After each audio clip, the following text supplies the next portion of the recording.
Can hypnosis make a problem worse? That's what we're going to talk about in this brief video.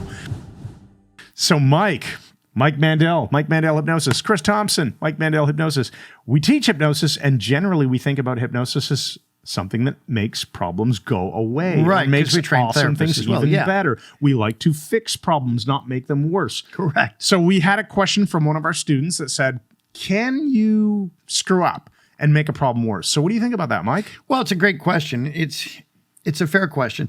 The answer is really this. If you're having a conversation with someone and they're in a bad state, can you make them go into an even worse state? Oh, that's a really good comparison. Techniques? Dave Ellman said that hypnosis is no more dangerous than any other conversation. And it is a psychodynamic conversation between you and the subject.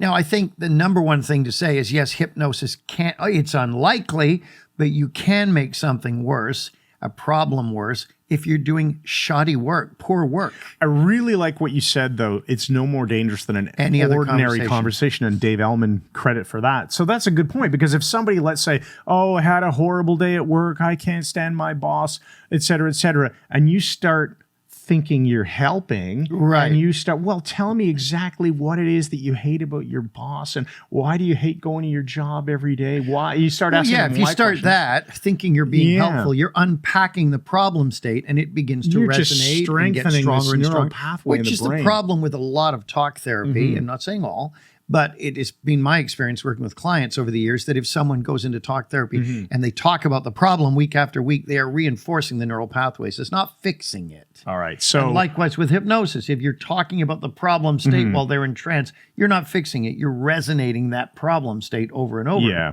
All right. So we wrote a few notes here just in prep for this video. We talked about things like, you already said inept hypnosis or poor technique. Now, missing things or doing things completely wrong, like failing to future pace. Okay, let's go with that one. So talk about what future pacing is when we hypothetically put them in a future situation where what they're dealing with used to be problematic. So let's say, itchy on the face here.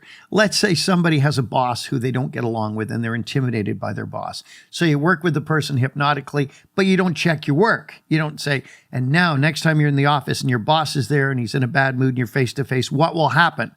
And the person goes, nothing will happen. I'm going to be totally confident. Yeah. That's future pacing, and that's finding out they're going to be okay. But if you fail to future pace, then you might not have removed the problem, and then they'll go in and be discouraged when they feel it just as bad. And that might not make it worse if you fail to future pace. Only but worse that it cuts them out of going back for hypnosis. But let's say, what if you future pace completely incorrectly? And when you go into work tomorrow, how are you going to make sure that you don't feel so depressed? And, all focusing on the negatives. That's exactly. You want to make sure that the future pacing involves what you want to have happen, or in general discussion, when you're planning something, always plan about the positives, what you want to have happen, not what you don't want to have happen, because that list is infinite. Exactly, yes. Right. What about abreaction and age regression? So if you were to regress someone to cause for a horrible trauma from their childhood or whatever the case may be, and you do poor work, they start abreacting. Right. And you interrupt it mid-process, or you don't let it finish processing. How can that make it worse? Well, abreaction, for those who are not familiar with the term, abreaction is the discharge of a lot of negative emotions that are clinging to a specific event or series of events in the past. And it's very healthy to discharge them, provided you discharge them completely and give the person verbal support and so on, bring them out of trance, put them in a safe place, make them feel amazing.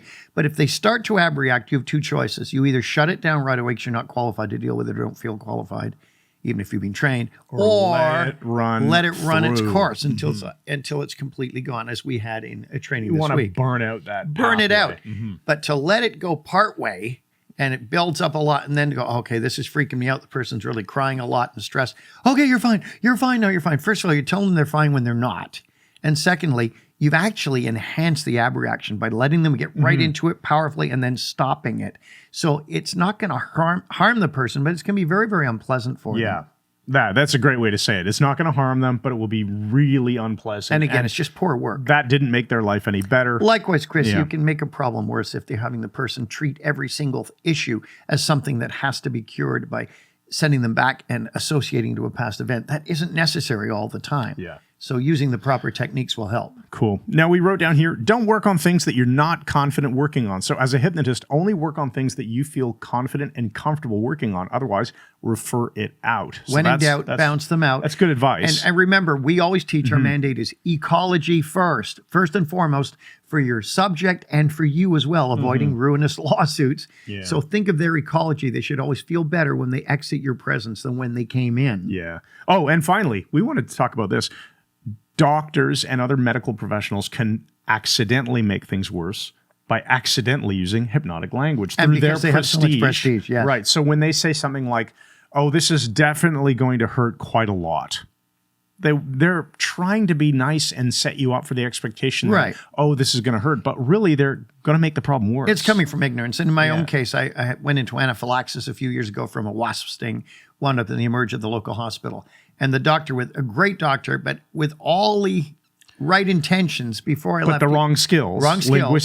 Linguistically, I got a couple of EpiPens, for anaphylactic shock in case I went into it again. And Mike, if this happens again, you'll need to. He said, if you get it again, if you're stung again, don't even pull your jeans down, bang the pen right through your pants. Right through the pants. To your leg. Because? And he said, don't wait, because if it comes back, if this happens again, it'll be worse and it'll hit you faster.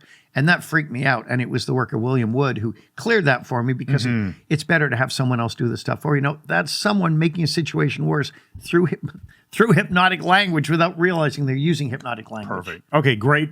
I think this is a great point to wrap up this. I think so too. A great point. Yeah, great point to wrap up this Let's just add video. one thing we touched on. We said about don't treat things that you're not confident in treating. Don't treat things that you're not qualified to treat either. 100%. You're not going to have somebody with schizophrenia or they're in depression and you say, oh, I can fix that. No, you can't. Yeah. All right. So I hope you enjoyed this video. So go to MikeMandelHypnosis.com. You can check out what we've got to offer. You've got the Mike Mandel Hypnosis Academy. You can start for free doing our training. Make sure you get good hypnotic skills. If you're a medical professional, a doctor, a nurse, etc., learn this stuff. Learn the linguistic stuff so that you don't screw things up without realizing it. Come train with us. Ignorance. He doesn't mean stupidity or anything. He means not knowing. Yes. Right? Learn how to use language effectively. Come check us out. MikeMandelHypnosis.com. We'll see you in the next video. Make sure you hit subscribe, ring that bell so you'll always be notified of our videos. Thanks again, and good night.